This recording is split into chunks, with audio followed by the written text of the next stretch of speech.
First, live, local. This is Fox 12 Now. Welcome back to Fox 12 Now. Thanks for joining us. I'm Greg Nibbler, and we're here in the newsroom. And as of right now, it is quite nice outside. This great weather has been going on, and it is spring, the combo of which means there's a lot of pollen and allergens in the air.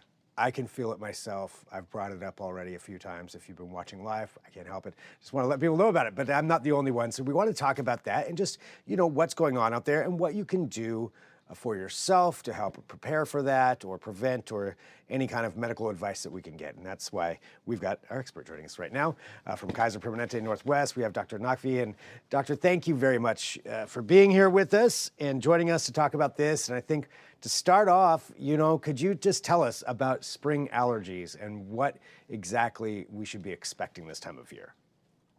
Yeah, great. First of all, thanks for having me. I appreciate being here. Yeah, so allergies can be very annoying, right? They can be very impactful. And I don't want to digress into the causes of climate change. I know it can be controversial, but I think it's universally agreed that the climate is changing. So what that translates to for allergies is that because it's getting warmer sooner, allergy season is starting sooner, right? It's traditionally latter half of April to May, but now we're seeing symptoms arise in March. And so if you're an individual who is afflicted with allergies on clockwork at a certain time of the year, following pollen counts and monitoring for symptoms, being a little bit more vigilant starting in late February, early March would be a good place to start. And for some of my patients, Greg, because they do, unfortunately, every year we know what time of the year they're going to get afflicted with symptoms. We start their treatment 3 to 4 weeks before the usual time symptoms start. So we start working upstream. So following pollen counts, and then we can get into some both medicinal and non-medicinal things we can do to start protecting oneself. So it definitely is starting earlier. That's not just in my head then. It is starting earlier, Greg. And you mentioned following the pollen count. So that's like, like things like our meteorologists do here on our news station. They'll show you what the pollen count is, but I'm sure there's a lot of places to go for that. So I guess kind of getting in that mindset of looking at those more often and looking at those earlier is very important. Yeah, and when I say that, I want to give that piece of advice with a little bit of a grain of salt. So following pollen counts will be helpful because, again, what I alluded to earlier, being able to start your treatment earlier, getting on top of it is going to be dictated by pollen counts in part. Having said that, yes, the higher the pollen counts, the higher the exposure rate. But if you're that one quote unquote special individual who has a pretty healthy immune system that reacts pretty vigorously, it just takes one particle, right? So pollen counts are a little bit moot in that situation, but I don't want to discount or diminish the importance of pollen count. They can be useful for some. Gotcha. So it does come down to a little bit of individual, body chemistry Absolutely. as well, and how you handle that stuff. So you mentioned, some of the medical and non-medical ways that people can help prepare for this or combat the effects of this. I would love to hear what some of those are. Right, thank you. So let's start with the non-medicinal aspects you can implement with your care. So as tempting as it is, you alluded to what a beautiful day it is. I love opening the windows, and thankfully in my household, we don't have household members who are allergic to planet Earth. I'll just say it that way, right? And so we can open up the windows and let fresh air in. But if you're an individual or a household where the pollen is a problem for you, keeping those windows closed will be important to prevent the pollen from coming in. Having said that, there's still some folks who love hanging their clothes outside to get, again, that beautiful odor on that scent on their clothes. Probably not the best thing. And along those lines, if you love to go out for a walk or your kids are out, washing those clothes immediately is important. We all have four-legged members of the family, right, Greg? At least a lot of us do. Yeah. And so washing them down after walk, and as tempting as it is, not allowing them in the bed or children's bed will be helpful. And AC units using HEPA filters. These are very simple, non-medicinal things one can implement.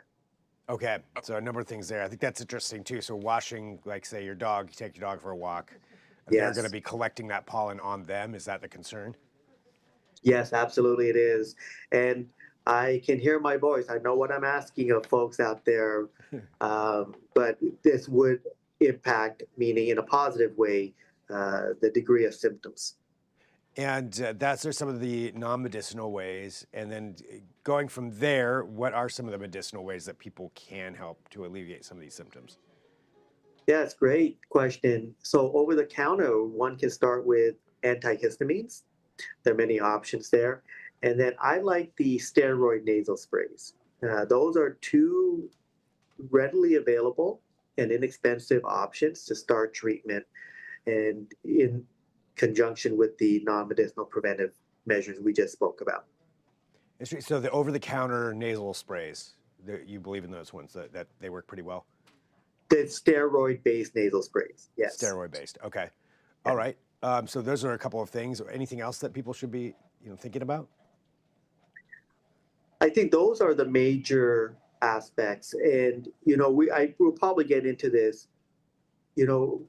One message we have here is if you're in doubt or these over-the-counter medications are not working, that's when to consult your treating team. That's what I was wondering too. Yeah, when it goes far enough to where, okay, this is an issue that you're going to need some more help with. So it's if those things aren't working. Absolutely, Greg. It's not only duration, but degree of symptoms, right? And so allergies, although the majority of them are not life-threatening, there's a small subset that are. But for the traditional seasonal allergies, it may not be life-threatening, but certainly impactful, right? So with kids, it can impact their sleep, and therefore the ripple effects are performance at school, mood, crankiness. Kids don't have the armamentarium of adjectives as us adults do, right? So they understandably do not describe their symptoms. So one looks for mood changes, them, rubbing their eyes quite a bit, not being interested in dinner because they're tired, things like that. And for adults, we manifest mainly in the nasal passages and the sinuses. And so it can interfere in sleep. And we all know what sleep deprivation can do. It can decrease cognition, function, also alter our mood. So the degree or severity, plus or minus duration of symptoms. And then obviously, we're here to help. I love to tell my patients we're partners in your health. And so reaching out to us if in doubt, we'd love to hear from you. All right. And I think my final question here for you is, what's the easiest way to tell the difference between whether you have some kind of a cold or it's allergy symptoms?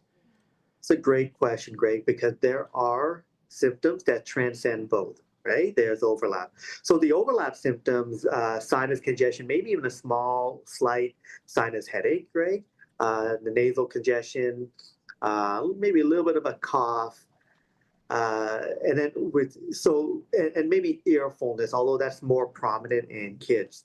So some discriminating symptoms that would lead me to suspect an infection would be a low-grade fever or a fever of any type, chills, sweats, ear pain, not fullness, not maybe slight discomfort in the kid, but pain. And then the throat, right? With allergies, you feel like a tickle and irritation. With an infection, it'd be sore, uncomfortable, be uncomfortable to swallow, even liquids. And then what we in medicine refer as sputum, and out in the community, people refer to as phlegm. With allergies, it can be clear to whitish, maybe a tinge of yellow, but in an infection, whether it be viral or bacterial, it will be quite profoundly yellow or green, brown with blood. And so those are ways to tell that it's probably more of an infection. Okay, great information. And doctor, anything else that you think is important for people to know? I do have one more thing, and I'm glad we're on video because I love to demonstrate this. It's something I learned middle of my career. So even when I started out, I didn't know this. And so a lot of us, when we use the over-the-counter nasal sprays, I'm going to grab a pen to demonstrate this. A lot of us kind of put it up like this, and I'm going to turn to the side here for a sec. So I see it's pointed like that. The thing is great, our nasal passages go like this. So it's really important that we get the angle correctly and up in that nose. So angle is very important. This will increase the effectiveness of treatment if we angle it properly when using And that's a nasal what that, spray. okay, yeah, the steroid-based nasal spray. Yes. Okay, that is good to know. I will pick some of that up today myself.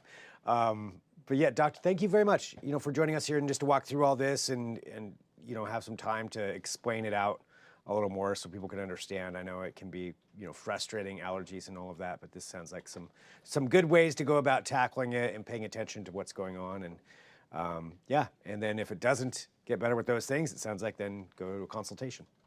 Yeah, reach out to us. And Greg, I do appreciate the time you've given me today. Yeah, thank you so much.